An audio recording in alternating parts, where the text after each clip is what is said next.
Israel Majesty, and our own prayer father, my friend Professor Bol, let me stand on all due and existing protocols and join all others in saying congrats to Professor Bol for putting up this book that we're launching today.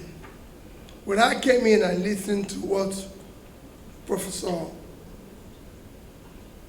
was saying, it's something he has always said. And it's one thing that everybody who share and understand global development will tell you about. Nigeria, Africa is not a poor, Nigeria is not a poor country. Africa is not a poor continent. It's a very rich continent. Nigeria is a very rich country. Fortunately, has become capital of poverty. The big irony that a continent like Africa, second biggest continent in size, second biggest continent in population, with all the young productive age that will drive the world, has become capital of poverty in the world. And when I listened to the resources, and what he concluded and said, they are going to negotiate. What is Ogoni people going to negotiate? The government should be thanking them for coming up with an idea that will turn around the place. You don't need to negotiate. You don't negotiate what you have. I've said it. It's not just Ogoni, the entire Niger Delta deserves apology for wasting their resources and wasting everybody's time. The entire country is rich. I'm not talking about just natural resources. We have it everywhere. Even those who don't have all it takes. We have empty land, all cultivated. Forget about what is underground. Today, little tiny country like Netherlands is with water is 41,000 square kilometers of land. Without water, it's 33,000. Every year, they export agricultural products or related of 120 billion euros. About $130-something billion, more than 3 times what we earn from oil. They are just 33,000. We have our biggest state today, Niger State, with fertile land, with everything, is 76.3 thousand. It's 2.5 times the size of Netherlands. I'm not talking about what is under. The land is there. It can make all the change. So we have everything. God gave it us for free. Tiny countries like Israel is feeding themselves and exporting agricultural products. Israel is just 22,000 square kilometers. Sambisa forest area that is giving us problems, 60,000. That's 3 times the size of Israel. We're wasting everybody's time here. And we must dismantle it and make it work for our children. We can't go on this way where we are being, our resources, our country is being mismanaged by incompetence. People who lack capacity and compassion. All of us. This is not just pointing the finger to anybody. All of us need to recheck what we're doing. This soil, this areas and everything, if you go to Niger Delta today, the land is destroyed. They have nothing to show for that destruction. And nobody's appealing with them and they're talking about negotiation. Negotiate what? When the whole place is filled with this. we can't cultivate rice just to feed. They say price of rice, this and everything. Third world countries like Bangladesh is today producing 10 times the amount of rice Nigeria produces. Bangladesh. The entire Bangladesh is 148,600 square kilometers. That is the size of our two biggest states. Naija at 76.3 and Borno at 70.8 is almost 148,000. And Bangladesh is producing 50 to 60 million tons of rice, and we can produce 10% of that. Go to Sierra Leone, go to Ethiopia. They are living off tea. They are living off coffee. You can grow that in Mandela. We have Taraba, 54 point something thousand square kilometers of land. With all that, we're not getting anything. So what went wrong here? Why are we wasting everybody and hurting our young people? Yes, there's criminality in the north. There's criminality everywhere. But my dear, it is mass poverty.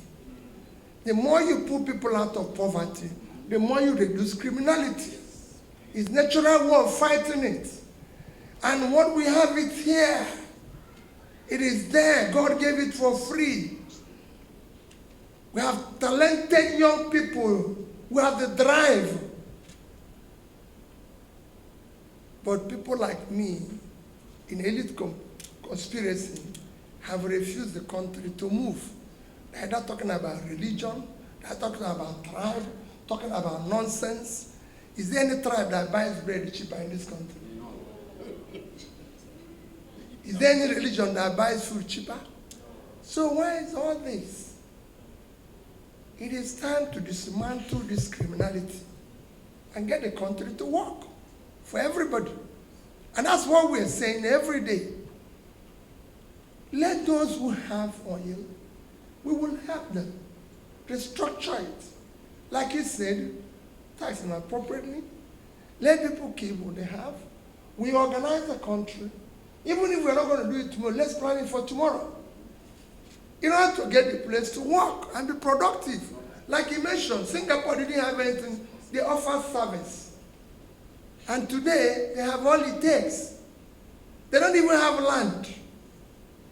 They don't even have land. To expand their port now, they're trying to expand their port because there's no way they can expand the port. You know what Singapore is doing now? They are borrowing huge money to do their new port under the sea. Because that's where they can find space. Meanwhile, we're sitting here talking about election. We're voted for, we're not voted for. Carrying talks, breaking people's head, paying price, doing this, wasting everybody's time. Our children can't live with this. It's totally unacceptable. And the young ones, you should be thanking people like back home. Your Majesty, I know you desire negotiation. We have passed that stage. It should be begging you because they reaped what you have. It was destroyed. They should be the one coming to you to say, we are sorry. Not the other way around. And I've said it. We're going to apologize to the children of this country. We're going to apologize to everybody. If I have opportunity, I will apologize to everybody for having wasted their time. In a country where everything is there. I had opportunity as I conclude. I was just talking to a general, a retired general. I came from his house to here. I said, sir, I read a book, Growing Apart, by Professor Louis of John Hopkins. It's a book about Indonesia and Nigeria. How two countries, where Nigeria have more resources, grew this way.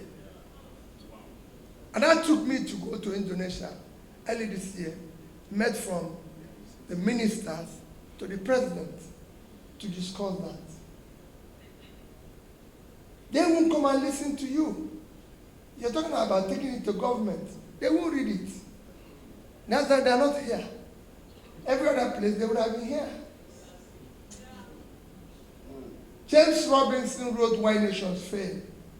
James Robinson was given Nobel Peace Prize for economics last year. James Robinson said so many countries know what to do to be prosperous and refuse to do it. Example of such nation is Nigeria. He said it openly, but nobody listens. Nobody learns because it's a country of the unlearned. It's a country where those who are incapable of learning have become teachers and destroying the country. We must take back this country and rebuild it for our children. Paco, thank you for your book. We will continue to celebrate you. Thank you both for listening, for coming to be part of this launch. But know that you must be part of this vanguard. It is not about who is president. I'm not desperate to be president. I'm desperate to see Nigeria work for our children. God bless you.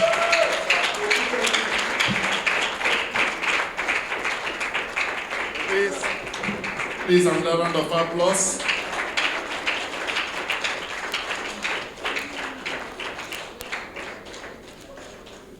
Right. Why Nations Fail. James Robinson. MC, I'm sorry. I have to take a picture.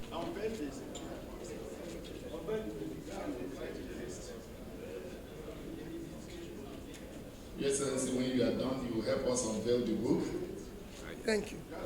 So, I'm also going to buy the book. I forgot to mention. So we have to bring Your Majesty, the General. Where is the DVC? The champion. The champion. Champion, I'm very grateful. Not mentioning you means I didn't do well.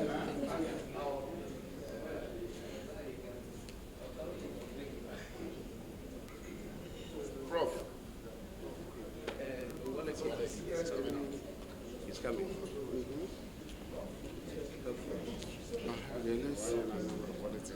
No, I don't know. You will see. No, I don't know.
So we unveil this book, praying to Almighty God that this book will go a long way in contributing to better development of Bonimo,